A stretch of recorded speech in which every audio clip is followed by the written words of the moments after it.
talk a little bit about Le Chatelier's principle because I know predicting shifts in equilibrium can be a little bit confusing or complicated. So let's consider a solution that we might have, this lovely pink solution. So let's say we know that this solution is actually a chemical reaction that's at equilibrium. This particular endothermic reaction where we have two red dots reacting in an equilibrium to create two blue dots. And when we say that we have reached an equilibrium, we mean the forward reaction and the reverse reaction are occurring at the same rate, and so we have no change to the system. So the solution just looks boring. It's just stained there as pink, but really actually both reactions are occurring at the atomic level. Now looking at this, based on the fact that I have a red reactant and a blue product, but my solution's kind of pink, I'd predict that there's a little bit more reactant at equilibrium than product. So let's pretend we can zoom into the atomic level and see that. And you can see we do have just a little bit more. So what does that tell us? That tells us that the equilibrium value of this reaction is less than 1 because reactants are a little bit favored at equilibrium. And of course, they're really not stagnant like this. Some of these red are colliding and reacting to form blue, and some of the blue are colliding and reacting to form red. But since it's occurring at the exact same rate, we don't notice. It's a dynamic equilibrium. It is dynamically happening, but the overall concentrations are no longer changing. So what if we add to this solution a salt of the red reactant? And I say it, so a salt, remember, salt is just any ionic compound. So let's say I add Na red, that, right? So I would expect these to dissociate in water. So if I'm adding the salt of my red reactant, what I'm really doing is dramatically increasing the concentration of my reactant. So think to the collision theory. In our collision theory, we learn that certain things impact the rate of a reaction. And one of those things is concentration of reactants. So if I increase the number of red particles in my solution, I'm going to change the rate of these. So this, my forward reaction, I don't impact the reverse at first. My forward reaction, we get an imbalance between how fast these two are going. And so my forward reaction is going to start going faster, creating more blue until we get to a situation where we get no change again. When these become equal again. But at the beginning, when I first dumped in that sodium red particle, my forward reaction is going to be winning for a while until a new equilibrium has been established. And what way did my new equilibrium shift? Well, remember, I only had 3 of these to begin with, and now I have 6. So I have shifted toward that side of my reactant. So in this case, toward the product, which is saying shifting, the same as saying shifting to the right. So an increase in my reactant concentration caused a shift to the right. Now, I'm going to actually be able to witness that at the macro level too. Because my product happens to be a different color than my reactant, I would expect my solution to take on a slightly more purple tone because a mixture of blue and red is purple. And so the more blue I get in there than I had in the beginning, we're going to shift more purple. So don't take my word for it though. This is actually representing a real equation, a real endothermic reaction that can exist between a cobalt hydrate and a cobalt chloride, seen in the following equilibrium equation, though really this should be an equilibrium arrow. So at equilibrium, like kind of basic room temperature, the reactants really are favored, and so it's kind of a wine-colored solution. But what's really happening is the cobalt hydrate, the red cobalt hydrate, does react with chloride ions in the solution to form the blue, and the blue react with water to decompose at a regular rate with reactants being favored. But we can manipulate that. So here we have, this is a cobalt chloride solution where we have reactants favored, and watch what happens when we add a solution of sodium chloride.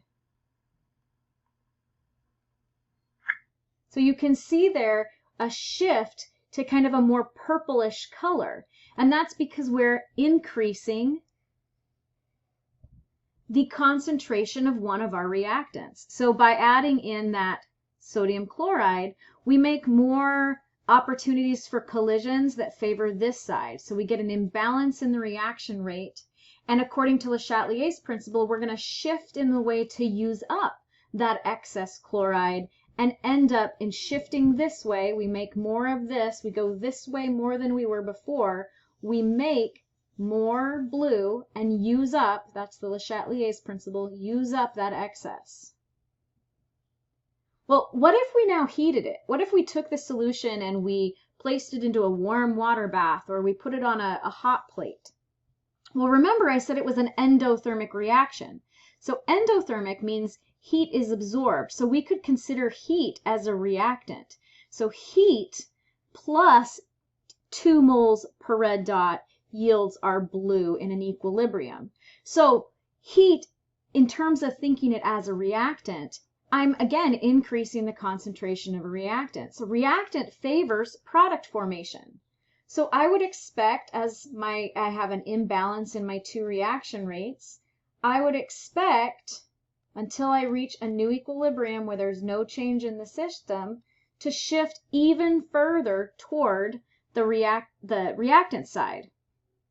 Sorry, the product side. I knew I said that wrong when I said it, because this reaction is going to be happening faster than the reverse for a while, and then this will start to catch up, but when they catch up together, we will have shifted that way toward our products. Now, I should be able to see this because not only now I've shifted already to purple by adding sodium chloride, I'm going to shift even further toward blue because notice how little reactant I have at this point in time. And again, this is based on a real-life example of our cobalt chloride solution. So here I've placed the cobalt chloride solution in a hot water bath. So it's pretty warm water. You can see the condensation on the side. And you can actually see this shift occurring as the reaction is shifting in the direction to use up heat. It's in the direction that's favored by a warmer temperature, which is the forward direction. And so by the time a new equilibrium is established, we're going to have way more of this product than we did before. And we can see that in this glorious color change. Now, what if I placed it in an ice bath? So what if I take this solution that I just warmed up and I placed it in an ice bath? So remember, this is an endothermic reaction. So heat could be considered a reactant. So if I place it in an ice bath, I'm essentially removing heat. I'm taking away heat. By lowering the temperature, I'm essentially taking away or reducing one of my reactants. And that's, I would expect, to cause a shift. But the shift in this case is going to be in the reverse. The reverse reaction is going to be going faster because it's going to go in the direction that undoes what I'm doing. Remember Le Chatelier's principle. We're going to see a shift in a way to reduce the disturbance.